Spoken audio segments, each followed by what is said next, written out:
윤석열은 국민과 헌법의 심판을 받아서 탄핵이 되었습니다. 교육감들께서는 탄핵 인용 환영 입장을 밝히셨는데요. 우리 교육부 장관께서도 환영하십니까? 예, 뭐 저 탄핵에 대해서는 저희 계엄에 대해서도 말씀을 드렸지만 계엄은 찬성할 수가 동의할 수가 없고요. 탄핵 결정에 대해서 존중합니다. 예, 저는 대한민국 국민이 주인인 국민이 승리한 역사, 또 세계 민주주의의 역사에 기록될 정말 훌륭한 역사라고 생각하는데요. 12.3 불법 개헌과 내란, 그리고 대통령 탄핵의 교훈 중 하나는 올바른 역사 교육과 민주 시민 교육을 잘해야 한다. 이런 것이었습니다. 헌법재판소가 판결문에서 밝혔듯이 국회에서 계엄을 해제할 수 있었던 것은 시민들의 저항과 군경의 소극적인 임무 수행 덕분이었다고 보는데요. 결국 민주주의를 지켜낸 건 깨어있는 국민들이었습니다. 그렇기에 우리 학생들에게 일제강점기의 독립운동, 또 군사 독재 시절 민주화운동, 국정농단 박근혜와 내란 속의 윤석열 탄핵에 대한 역사교육과 민주시민교육이 반드시 필요하다고 생각합니다. 그래서 저는 이번 사건을 세 가지 정도로 명확히 기록해야 한다고 보는데요. 12.3 계엄은 위헌, 위법했다. 내란 속의 주범 윤석열이었고 파면이 되었다. 또 내란에 가담한 공범과 옹호 세력도 반드시 처벌해야 한다.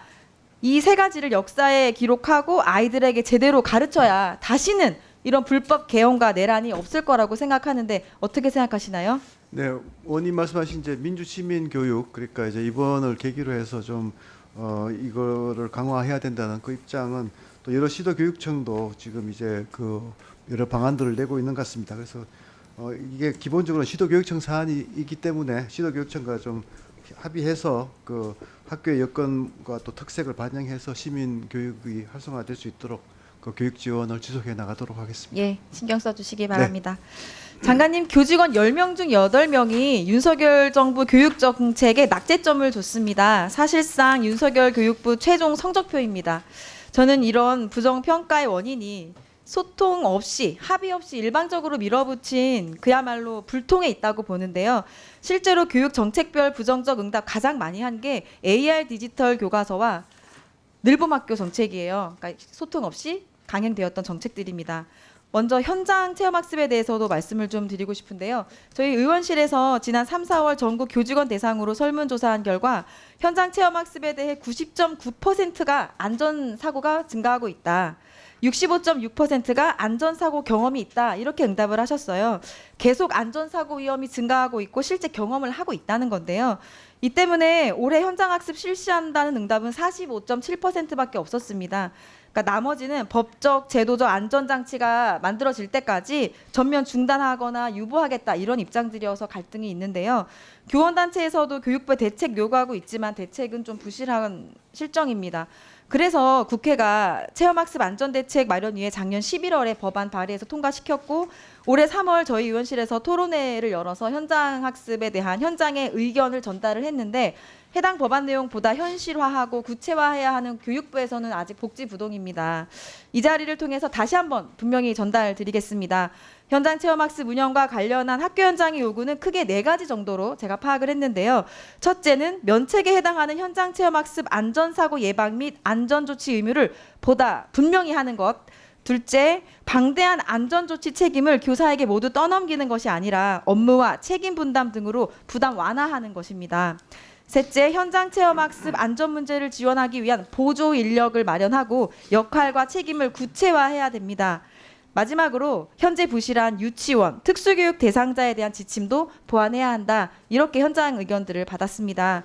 말씀드린 부분 포함해서 현장 체험학습 둘러싼 갈등 해결을 위해 교육부에서 제대로 된 대책 마련해서 저희 의원실로 보고해 주시기 바랍니다. 네, 의원님께서 이렇게 그 현장 체험 학습에 그 관해서 많은 관심을 가져주시고 입법도 해주시고 한 거에 대해서 이 자리에 빌어서 정말 감사드리고요.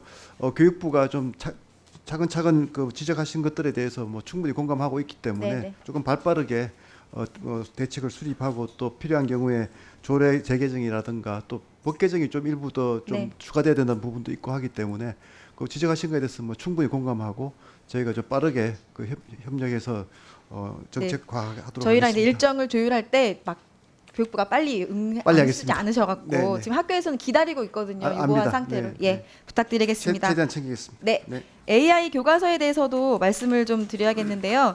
AI 디지털 교과서 사용하려면 교육 디지털 원패스, 원패스, 예. 이걸 가입해야 되잖아요. 근데 지금 엄청난 혼란이 있습니다. 자료를 확인해 보니까 지난 3월 교육부 AI 디지털 교과서 중앙 상담 세트에 접수된 민원만 5,200건인데 이 중 절반 이상이 AI 디지털 사용을 위한 사이트 접속 및 가입 관련이었습니다.